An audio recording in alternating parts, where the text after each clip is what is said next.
रास्ते को देखा है जो सिर तक जाता है। मेरी उंगली पकड़ के चलो, यानी मेरे प्रति एक निष्ठ। उनके प्रति एक निष्ठ रहने का मतलब उन्होंने बोल के नहीं, करके दिखाया। बड़े बड़े संत और महात्मा, आसमानी और शरीरधारी और अशरीरी, उन्होंने कहा ओम नमः शिवाय। उन्होंने उनको कहा कि ओम नमः शिवाय, सब कुछ नमः शिवाय मंत्र मत दो। किसी ने कहा रांग रामायण नमः मंत्र दो, नहीं तो तुमको बर्बाद कर देंगे।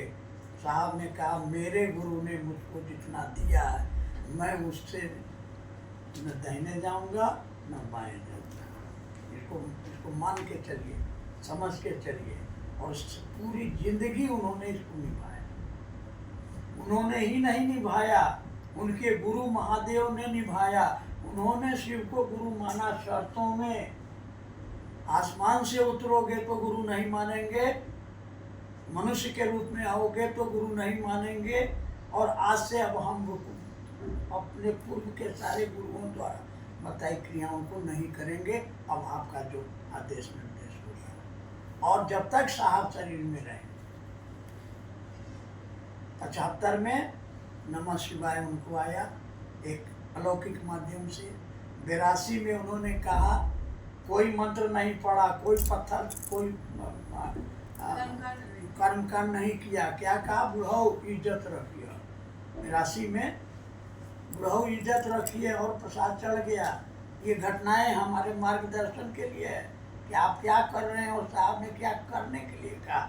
ये बातें लोगों के समझ में नहीं आ रही हैं। साहब ने कहा 3 सूत्र दिया, दया चर्चा नया, दया चर्चा नहीं। अरे उस किस मंशा से, किस तरह से किया? मंत्र पढ़ा उन्होंने? न जाना अमी योगम जपम नहीं, संस्कृत का श्लोक लोग पढ़ता है। साहब ने क्या कहा? बुढ़ाओ इज्जत रखिए, मार के।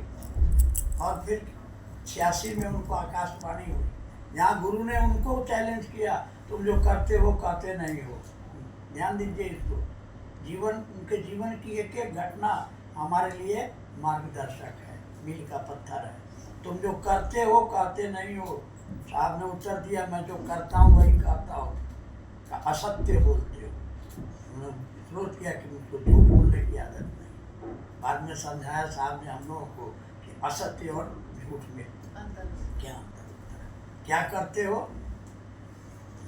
लोगों को शिव का शिष्य बनाता हूँ, करने के लिए क्या कहते हो, इनको समझ में बात आई। उन दिनों लोगों को कहते थे कि शिव को गुरु बनाइए, पलथी मारिए और सहस्रार चक्र पर महादेव के चरण का ध्यान करिए, नमः शिवाय से प्रणाम करिए। और करते क्या हो तो लोगों को शिव का, तो तुम जो करते हो कहते नहीं हो, ये समझ में उनको आ गया, चुप लगा गया। करने के लिए क्या कहते हो, ये जब आवाज आया तो चुप लगा, कहा कि बताते नहीं। तब आवाज ने कहा कि जो करते हो वही करने के लिए करो। आ गया। अभी स्थिति हमारी क्या हो गई है, हम जो करते हैं, हम जो कहते हैं, खुद करते नहीं हैं। और साहब इसके लिए एक उदाहरण दिया करते थे। गांधी जी के पास एक महिला अपने बच्चे को लेकर गई, बहुत गुड़ खाता। गांधी जी ने कहा 15 दिन के बाद आना। 15 दिन के बाद फिर पहुंची तो गांधी जी ने बच्चे से कहा कि बेटा गुड़ मत खाओ, नहीं खाना चाहिए, तुमको ये नुकसान। महिला बिगड़ गई। यही बात कहना था तो 15 दिन पहले क्यों नहीं आप बोले? 15 दिन कहा कि देखो 15 दिन पहले मैं खुद गुड़ खाता था, तो कैसे मना कर देता। जो मैं खुद नहीं करता हूँ दूसरे को कैसे मना? अब दूसरे को क्या कहे हैं, आप खुद वही कहा जी। अब आइए, और क्योंकि बात होती थी, साहब ने बातचीत के क्रम में कहा था कि जाके दवाई चीजें लिख दिए कि शरीर छोड़ने के बाद लोग जो है ना तरह तरह की क्रियाएं, तरह तरह की बातें। आज आप हम लोग तो देख रहे हैं कि सब ताकत हमको दे गए हैं। ऐसे कहने लायक भी हैं ऐसे लोग भी आ गए हैं जो कहते हैं अरे वहाँ काहे के लिए जाते हो, कुछ वहाँ तो अरे जो चाहिए हम दे देंगे, यहाँ ऐसे लोग जहाँ तहाँ प्रकट हो रहे हैं। सही बात। और इस किताब में इसीलिए इस छोटी सी किताब मुफ्त में, जिसकी कीमत थी आपका सृष्टि से होना, है ना, शिष्यानुभूति, उन्होंने इस विज्ञान को खड़ा किया। क्या? शिव गुरु हैं, जगत गुरु हैं, उनका शिष्य होने के लिए क्या करना है? अस्थाई शिष्य भाव। अस्थाई शिष्य भाव मनुष्य का मन का स्वभाव है, अस्थाई होता नहीं। यह मेरा स्वभाव हो जाए, ये चंचल मन ठहर जाए, इस मन में यह बात रुक जाए। कैसे रुकेगी वह परमात्मा कैसे मिलेगा? तो उन्होंने शिष्यानुभूति में कहा कि मनुष्य के सहज प्रेम से परमात्मा न मिला।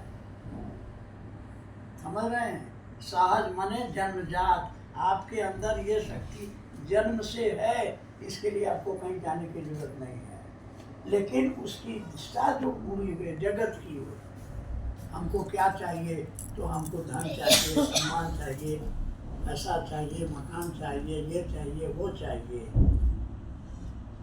परमात्मा से चाहिए, परमात्मा को हम नहीं चाहते हैं। ये से और को का अंतर, तो वो कैसे मिलेगा? प्रेम से मिलेगा। प्रेम हमारे पास में परमात्मा के लिए नहीं है, जगत के लिए है। तो कैसे इस मन में उसके प्रति प्रेम पैदा किया जाए? प्रेम में क्या होता है? प्रेम का लक्षण उन्होंने बताया कि प्रेम में लक्षण है परवाह। प्रेम देता है, प्रेम लेता नहीं।